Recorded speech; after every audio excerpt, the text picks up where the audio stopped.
Why retire to an old folks home when you can retire to an old folks franchise? That's effectively what Sylvester Stallone has started with the Expendables, where action stars can live out the twilight of their careers in oily muscled company. And because Stallone and company still kick it old school, the Expendables franchise is cheap, at least compared to the other CGI blockbusters coming out of Hollywood. The first Expendables was made for just $80 million and brought in $274 million worldwide, while the second flick cost a cool $100 million, yet pulled in $300 million worldwide. And as anyone who's seen an Expendables movie will tell you, such large budgets mean these senior citizens don't have to worry about financial security. As I mentioned with Fast 6, a popular publicity trend in Hollywood these days is to talk up the next film in a franchise as the current one is about to hit theaters. And sure enough, back when The Expendables 2 was set to come out, Sylvester Stallone hinted that Nicolas Cage, Clint Eastwood, and Harrison Ford might join for the third installment. Plus there was talk of a female spin-off called The Expendables. Now, while The Expendables 2 did perform nicely at the box office, it didn't do well enough to entice the likes of Eastwood or Ford, nor to warrant an entire spin-off movie. Yet The Expendables 3 is taking shape, and more realistic new additions have been announced, including Nicolas Cage.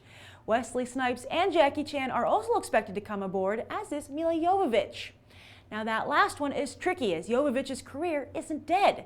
In fact, just last year with Resident Evil Retribution, she brought in $240 million worldwide, all by herself. Yet Stallone and company might be able to sweet-talk her on board with a juicy lead role, considering her box office numbers outside of the Resident Evil franchise are dead. Perhaps they can give her Jason Statham's paycheck, as he has yet to confirm he'll return to the franchise, and he'll be a little busy playing the villain in Fast 7. All of which leads us to a very important question. Does an action star's career have to be on the ropes to warrant joining the Expendables? And if not, will the association give audiences the perception that action star's career is on the ropes?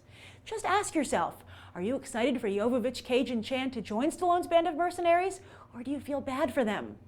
As for Snipes, he's just happy to be out of jail and potentially working again after serving 3 years for tax evasion. Personally, while I disliked The Expendables when I saw it in theaters, I had fun watching The Expendables 2 on demand at home. I expect with these new additions, the latter is how I'll enjoy The Expendables 3.